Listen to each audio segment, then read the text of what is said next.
का कुछ काम कीजिए, मनवादियों के चाल को नाकाम कीजिए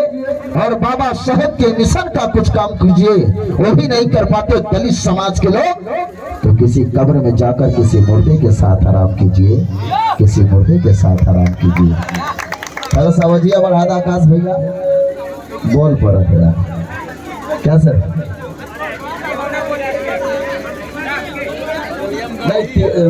तंदूरी है ना, ऐसे सुकम सुनाना।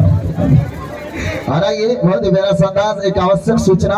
और घर के गार्जियन से आदेश आया है, आप जितने लोग खड़े हैं मैं हाथ जोड़ के आप लोगों से विनती करता हूँ, प्लीज आप लोग उचित स्थान लेकर के बैठ जाइए। और इधर जो लोग पीछे खड़े हैं मैं आप लोगों से भी निवेदन करता हूँ, और जितने लोग खड़े हैं मैं आप लोगों से यही निवेदन करूंगा कि प्लीज आप लोग उचित स्थान लेकर देते तो बहुत बढ़िया होता भैया। नहीं ये नहीं मैं कह रहा हूँ कि पीछे कोई है, मैं ये कह रहा हूँ कि आप बैठ जाते तो बहुत अच्छा होता सर। आइए भट्टर महोदय जी गाना बुक लेकर करते हैं, प्यारा संगीत प्यारा सा नगमा चलाते हैं, और आइए भोजपुरी के गीतों से हिंदी के गीतों से रुक कराएंगे। और आप सभी के बीच में एक बात बताना चाहूंगा साहब, इस कार्यक्रम को देखने के लिए हमारी माताएं बहनें भी आई हैं, इस कार्यक्रम का मान और सम्मान और गरिमा बढ़ा रही है, तो मैं चाहता हूँ एक बार उस माँ के लिए भी ताली बजा दीजिए जिस माँ ने हमको और आपको जन्म दिया है साहब।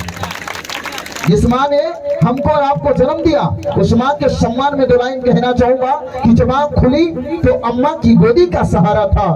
जब आँख खुली तो अम्मा की गोदी का सहारा था,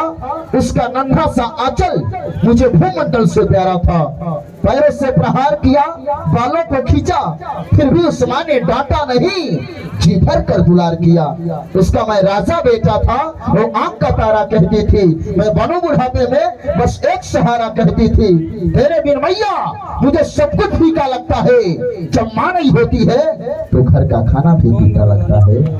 घर का खाना भी फीका लगता है। तो आइए इस मंच के माध्यम से यानी प्रिया ऑर्केस्ट्रा के बैनर तले आवाज देता हूँ मैं बहुत ही सुंदर